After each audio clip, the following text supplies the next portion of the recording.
नमस्कार, मैं हूं अजीत सिंह और आप देख रहे हैं जी उत्तर प्रदेश उत्तराखंड पर शहर की सरकार, चूड़ियों के शहर फिरोजाबाद से। देखिए, फिरोजाबाद का अपना एक अलग इतिहास रहा है। फिरोजाबाद में हालांकि बीजेपी का जो मेयर है वो बीजेपी का था, लेकिन काटकर अब टिकट कामनी रतन राठौर को दे दिया गया। लेकिन इसके साथ ही यहाँ जो नगर पंचायतें हैं, नगर पालिका है, यहाँ अलग अलग दलों का कब्जा है। अगर बात करें तो जो 4 नगर पंचायतें हैं उसमें से एक सपा के पास है, 2 बीजेपी के और एक नई नगर पंचायत बनी है। 3 नगर पालिका और एक मेयर का चुनाव, यानी चूड़ियों के शहर से आज हम आपको दिखाएंगे कि जनता व्यापारी का क्या मूड है, आखिर क्या मिजाज है यहाँ के लोगों का। जेपी बिल्कुल, नमस्ते, आपके साथ मैं हूं जयप्रकाश शर्मा। तो वक्त तो चला शहर की सरकार का। हम फिरोजाबाद के लोगों से बात करेंगे, यहाँ के मुद्दे क्या हैं, यहाँ समस्याएं क्या हैं, क्या पुराने जो मेयर ने काम किया नहीं किया, नगर पंचायत अध्यक्ष ने काम किया नहीं किया, इस तमाम पहलुओं पर बात करेंगे। लेकिन ये चुनाव काफी महत्वपूर्ण माना जा रहा है। इसे 2024 का सेमीफाइनल माना जा रहा है और बीजेपी की कोशिश यही है कि 17 निकाय पर कब्जा किया जाए। तो कांग्रेस भी दम लगा रही है, सपा भी दम लगा रही है, बीएसपी का हाथी भी दौड़ में चल रहा है।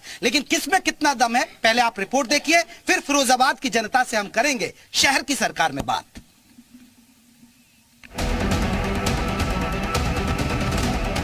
निकाय चुनाव में पहले चरण के नामांकन संपन्न होने के बाद सियासी दल चुनावी सभाओं पर चिंतन मंथन कर रहे हैं। बीजेपी, सपा हो या फिर बसपा कांग्रेस, हर दल के महारथी मैदान में उतरने की रणनीति तैयार कर चुके हैं। बीजेपी के रणनीतिकारों ने 20 अप्रैल के बाद बड़े नेताओं की चुनावी सभा का कार्यक्रम तैयार किया है। जल्द ही सीएम योगी नगर निगम और बड़ी नगर पालिकाओं में जनसभाओं को संबोधित करते नजर आएंगे। सीएम के अलावा दोनों डिप्टी सीएम भी चुनावी रैलियों में शामिल होंगे। पार्टी पदाधिकारियों का कुनबा भी प्रचार प्रसार में युद्ध स्तर पर जुट गया है। बीजेपी प्रदेश अध्यक्ष के साथ कई केंद्रीय मंत्री भी निकाय चुनाव में प्रचार करेंगे। निकाय चुनाव और 2024 के चुनाव में आप देखेंगे कि समाजवादी पार्टी का एक कार्यकर्ता भारतीय जनता पार्टी को नाको चने चपवाने का काम करेगा। बीजेपी के महारथियों को कड़ी टक्कर देने के लिए समाजवादी पार्टी भी मैदान में उतर चुकी है। चुनाव प्रचार को लेकर सपा खेमे में तैयारियां जोर शोर से चल रही हैं। खबर है कि जल्द ही शिवपाल यादव और अखिलेश यादव एक मंच पर नजर आएंगे। यादव बेल्ट में चाचा भतीजे एक साथ प्रचार करेंगे, तो वहीं बीजेपी के गढ़ में शिवपाल यादव कमान संभालेंगे।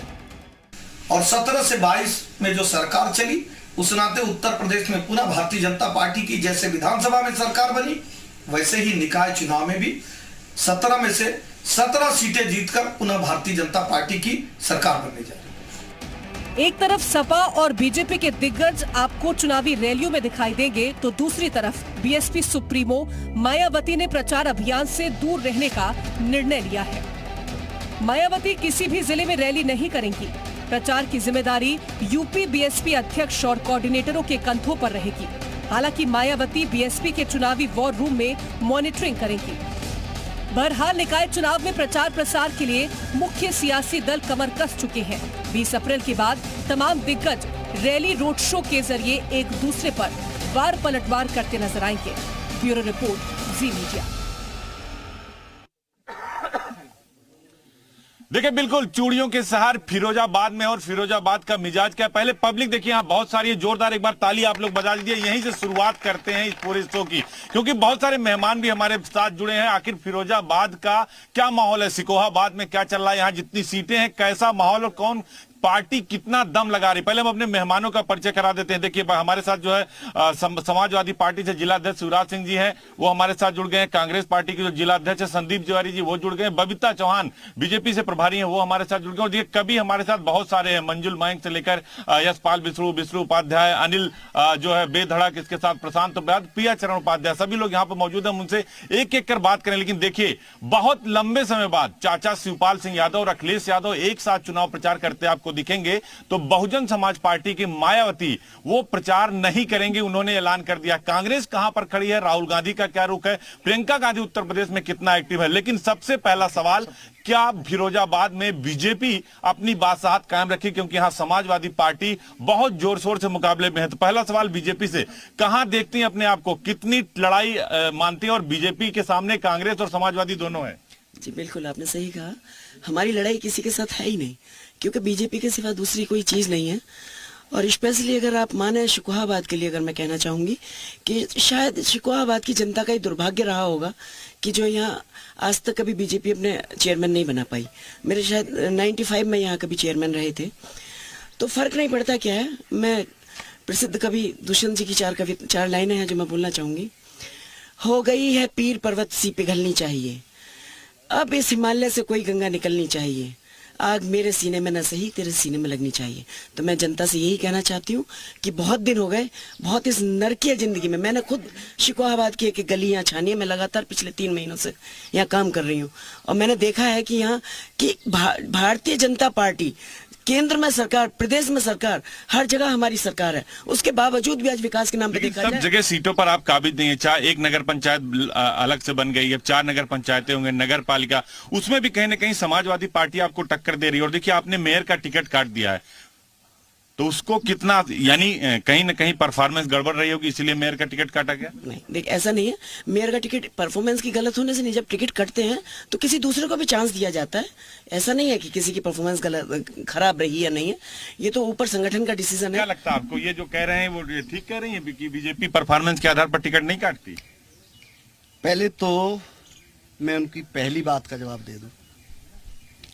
एक अहंकार बोलता है बीजेपी का। आपने पूछा कि कौन है टक्कर में, तो कोई नहीं है। दूसरी बात उन्होंने कही, हो गई है पीर पर्वत सी पिघलनी चाहिए, हिमालय से गंगा निकलनी चाहिए। अब हिमालय से कोई गंगा निकलनी चाहिए। 5 वर्ष से आप नगर निगम में हैं, लोग चीख रहे हैं, पूरा शहर नरक बना हुआ है। कहीं कोई आवारा पशुओं ने पूरे फिरोजाबाद शहर को घेर रखा है। अभी बारिश होने वाली है, फिरोजाबाद नरक से नरकिस्तान होने वाला है। और मैडम स्वयं भी कह रही हैं कि हो गई है पीर पर्वत सी पिघलनी चाहिए। बिल्कुल आपकी बात से मैं सहमत हूँ। मैं शिकोहाबाद के प्रभारी हूँ, मैं फिरोजाबाद पे बात नहीं कर रही हूँ। हम पूरे फिरोजाबाद की बात कर रहे हैं। अगर मैं शिकोहाबाद की बात बताऊं, बताइए, बात पूरी करिए। तो अभी बारिश होने वाली है और आपको पता चलेगा कि पूरा फिरोजाबाद किस तरह से नरकिस्तान बन जाता है। 5 वर्ष से लगातार ये सरकार शासन में है। बहुत दिन बाद चाचा भतीजे एक साथ प्रचार करने आ रहे हैं, इसका समाजवादी पार्टी को फायदा होने वाला फिरोजाबाद में? समाजवादी पार्टी को बिल्कुल चाचा भी साथ हैं, उत्साह बढ़ेगा और हमारे कार्यकर्ता में उत्साह है और जनता इनको जवाब देने के लिए तत्पर है, क्योंकि पूरे फिरोजाबाद जिले को नरकिस्तान बना रखा है। क्या लगता है कांग्रेस कहां पर खड़ी है? कांग्रेस, देखिए, बीजेपी तो बड़े बड़े दावे कर रहे हैं, एक के पास चाचा भतीजे हैं, एक के पास पूरी पार्टी है। कांग्रेस, राहुल प्रियंका दिख नहीं रहे अभी यूपी में। नहीं, बिल्कुल दिखेंगे, क्यों नहीं दिखेंगे। राहुल प्रियंका जी जो हैं, अभी आप ये बता दिए कहां पर कौन दिख रहा है। अभी इलेक्शन शुरू हो रहा है, इलेक्शन की स्टार्टिंग है ये भी। अभी तो प्रत्याशी फाइनल हुए, उनका नॉमिनेशन फाइनल शुरू हो गई, प्रभारी बना दिए गए ये भी। और हर जिला वाइज अपने नगर पंचायत वाइज या नगर पालिका वाइज अपने अपने प्रभारी बनाए जा रहे हैं। सबसे पहले तो मैं आपको ये बताना चाहता हूँ, जो मेरी बहन ने अभी कहा थोड़ी देर पहले कि आग लगनी चाहिए, तो भारतीय जनता पार्टी का जो कार्य है वो आग लगाने का ही है। सबसे बड़ी चीज आप देखिए, कहीं पर भी है कि चीज सामने आई जाती है, घूम फिर के आए वो आई जाती है कि साहब आग लगानी चाहिए। फिरोजाबाद जिले में जो मुख्य चौराहे हैं, बिल्कुल दिलों में, वो मालूम है, दिलों में ही आपने लगा दिया, आपने लोगों के घरों में लगा दिया आग, आपने देश में आग लगा दी है इस वक्त, वो सभी को मालूम है। अभी अगर मैं अपनी बहन से पूछूंगा कि अपने आके किसी भी एक ऐसे स्वतंत्रता सेनानी का नाम बता दिए जो देश के लिए शहीद हुआ हो, तो आगे अगले बगले झांकने लगेंगी वो। फिर वो पहुंचेंगी नेहरू जी पे, पहुंचेंगे पटेल जी पे, पहुंचेंगे। अभी तो हम फिरोजाबाद पे बात कर रहे हैं। मैं वही बताना आपको चाह रहा हूं। देखिए, फिरोजाबाद के जो मुख्य चौराहे हैं, आप अभी यहां से निकले ये कार्यक्रम करके, उनकी जरूर फुटेज जरूर ले लीजिएगा। आप किसी चौराहे पे जाके खड़े नहीं हो सकते, वहां पर आपको सिवाय पेशाब की दुर्गंध की कोई चीज नजर नहीं आएगी। आप ये नगर पालिका और नगर निगम का यहाँ का दुर्भाग्य है कि जो भी यहाँ पर महापौर या अध्यक्ष बना, उसने कोई काम नहीं किया सिवाय अपने। आप ये देखिएगा उन 5 सालों में उनके घर की स्थिति क्या हो गई। वो अगर एक कोठरी में रहते थे और उनको टिकट मिल गया, उसके बाद आज वो आलीशान बंगलों में रहे। बिल्कुल जवाब